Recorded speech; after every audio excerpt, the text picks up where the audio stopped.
So final done with the film. So ఇంకా cinema గురించి మాట్లాడేసుకుంటే, proper review గురించి మాట్లాడేసుకుంటే, cinema basic story ఏంటంటే clerk అని ఒక ఫర్నిచర్ ఓనర్ అనమాట. ఆయన అనుకోకుండా ఒక రోజు బ్యాక్ డోర్స్ అనే ఒక స్టేజ్ ప్లేస్కి వెళ్తాడు. సో ఆ ప్లేస్ అనేది కంటిన్యూ కోరిడార్స్ వస్తున్నాయన్నమాట, ఒక ప్రాపర్ ఎండింగ్ అంటూ ఉంటుంది అనమాట. సో ఆ తర్వాత ఏం జరిగింది, ఆ ప్లేస్ నుంచి మనోడు బయటపడ్డారా లేదా, అసలు ఆ ప్లేస్ ఏంటి అనేది రిమైన్ ఫాదర్ స్టోరీ అనమాట. సో సినిమా పాస్ట్ గురించి మాట్లాడేసుకుంటే, సినిమా ఫస్ట్ డైరెక్షన్ గురించి మాట్లాడేసుకోవాలి. డైరెక్టర్ అరౌండ్ 20 years అయినా కానీ డైరెక్షన్ చాలా బాగా మెచ్యూర్డ్గా అనిపిస్తుంది నాకైతే. లైక్ బ్యాక్ నుంచి ఒక న్యూ వరల్డ్ని క్రియేట్ చేసి ఆ ఒక వరల్డ్లో ఒక ఒక ఫియర్ని, ఒక యాంగ్జైటీని చాలా బాగా డిజైన్ చేసుకుని అనిపించింది నాకైతే. లైక్ హర్రర్ మూవీ అంటే జంప్ స్కేట్స్ అని, లైక్ సడన్ హర్రర్ మూవీస్ లాంటివి ఏం లేకుండా ఒక న్యూ కైండ్ ఆఫ్ కాన్సెప్ట్ తీసుకుని ఆ కాన్సెప్ట్ని చాలా బాగా ఎక్స్ప్లోర్ చేసిన ఫీల్ తీసుకొచ్చారు నాకైతే.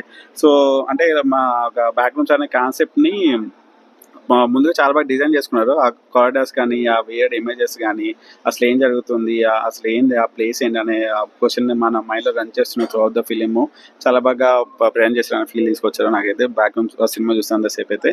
ఇంకా రిమైనింగ్ థింగ్స్ మాట్లాడేసుకుంటే నాకు బాగా నచ్చింది ఏంటంటే ఆర్ట్ డిజైన్ అనమాట. ఆ బ్యాక్గ్రౌండ్ డిజైన్, ఆ కారిడార్స్ కానీ, ఆ ఎల్లో ఎల్లో లైట్స్ కానీ అవి చాలా బాగా డిజైన్ చేస్తారు. ఒక యూనిక్ ఫీల్ తీసుకొచ్చారు అనమాట.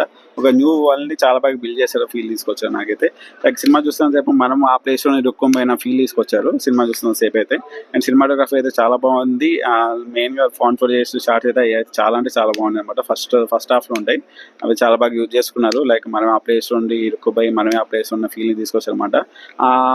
ఫౌండ్ వేస్ సినిమాటోగ్రఫీ యూజ్ చేయడం వల్ల ఏమైందంటే, లైక్ మనం ఎక్స్పీరియన్స్ చేస్తాము ఆ ఫీల్ని, ఏ ప్లేస్ నుంచి ఏమొస్తుందో ఏమవుతుందో అన్న ఒక ఫీల్ని జనరేట్ చేసింది అనమాట ఆ ఫౌండ్ ఫుటేజ్ అయితే. అవి చాలా బాగున్నాయి. అండ్ సౌండ్ డిజైన్ కానీ, బీజాయం కానీ అవన్నీ చాలా బాగా ప్రజెంట్ చేశారు. సో మెయిన్గా బ్యాక్ రూమ్స్ అనే కాన్సెప్ట్ అయితే చాలా ఇంట్రెస్టింగ్ ఉందన్నమాట. దానికి తగ్గట్టు కొన్ని సీన్స్ కూడా మంచి ఫియర్ని, లైక్ ఒక కైండ్ ఆఫ్ అట్మాస్ఫియర్ని బాగా క్రియేట్ చేయడానికి బాగా యూజ్ అయినాయి. సో ఇంకా పర్ఫార్మెన్స్ మాత్రం పర్ఫార్మెన్స్ మెయిన్గా 2 క్యారెక్టర్స్ ఉంటారు అనమాట. వాళ్ళు మాత్రం ఇరగదీశారు, చాలా బాగా ప్రజెంట్ చేశారు వాళ్ళ క్యారెక్టర్స్ని అయితే.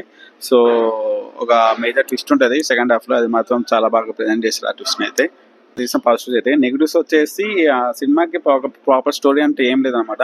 లైక్ బ్యాక్ రూమ్స్ ఉంటుంది, అందులో ఒకళ్ళు వెళ్తే దాన్ని ఎక్స్ప్లోర్ చేస్తుంటారు. కాబట్టి దానికి తగ్గట్టు ప్రాపర్ స్టోరీ అంటే ఏముండదు సినిమాలో అయితే. సో దానికి కొంచెం ప్రాపర్ స్టోరీ యాడ్ చేసి ఇంకా బాగుంది. అండ్ మెయిన్గా నాకు నచ్చిన థింగ్ ఏంటంటే క్లైమాక్స్. నాకు కదా సినిమా చూస్తుంది ఎవరికి క్లైమాక్స్ నచ్చదు, ఎందుకంటే ఒక ఓపెన్ ఎండింగ్తో సినిమాని ఏం చేశాను అనమాట. అంటే సినిమా కంప్లీట్ అయిపోయిన తర్వాత మనకి ఒక లాట్ ఆఫ్ క్వశ్చన్స్ వస్తున్నాయి అన్నమాట. క్వశ్చన్స్కి ప్రాపర్ ఆన్సర్స్ అంటే ఏమి ఇవ్వరు, జస్ట్ ఎండ్ చేసి పారేస్తారు అనమాట. సో అది కొంచెం డిసప్పాయింట్ అనిపించింది నాకైతే. లైక్ అది కొంచెం ఎక్స్ప్లోర్ చేసి దానికి తగ్గట్టు ఆన్సర్స్ ఇస్తుంటే ఇంకా బాగుండేది అన్న ఫీల్ తీసుకొచ్చారు, నా ఫీల్ అనిపించింది నాకైతే.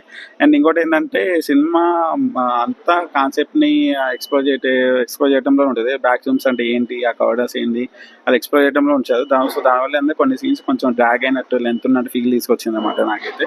సో అది ఓవరాల్గా. కాకపోతే సినిమా కంప్లీట్ అయిన తర్వాత కూడా కొన్ని కైండ్ ఆఫ్ ఫ్రేమ్స్ కానీ, కొన్ని కైండ్ ఆఫ్ విజువల్స్ కానీ మన మీద రన్ అవుతుందన్నమాట.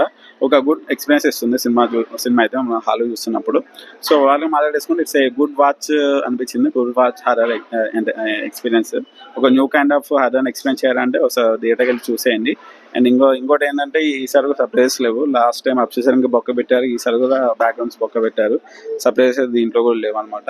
కాకపోతే సినిమా ఏంటంటే డైలాగ్స్తో కాకుండా ఫ్రేమ్స్తో, సినిమాటోగ్రఫీతో స్టోరీ టెల్లింగ్ ప్రజెంట్ చేశారు. అయితే కొంచెం బాగుంది అనిపిస్తుంది నాకైతే. సో ఓవరాల్గా ఇట్స్ ఎ గుడ్ వాచ్, అంతే, ఒక one time watchful experience. So that's review of back rooms అనమాట. సో మీరు సినిమా ఎక్కడ చూసినా కింద కామెంట్లో చెప్పండి. అండ్ రివ్యూ కానీ మీరు నచ్చిన విచిత్ర అప్డేట్స్ సపోర్ట్ చేస్తుండండి. సినిమా చూస్తారని ఎంజాయ్ చేస్తున్న హ్యాపీ నుండి మన నెక్స్ట్ వీడియోలో మళ్ళీ కలుద్దాం. టాటా సీ యూ, బై బై, మళ్ళీ కలుద్దాం.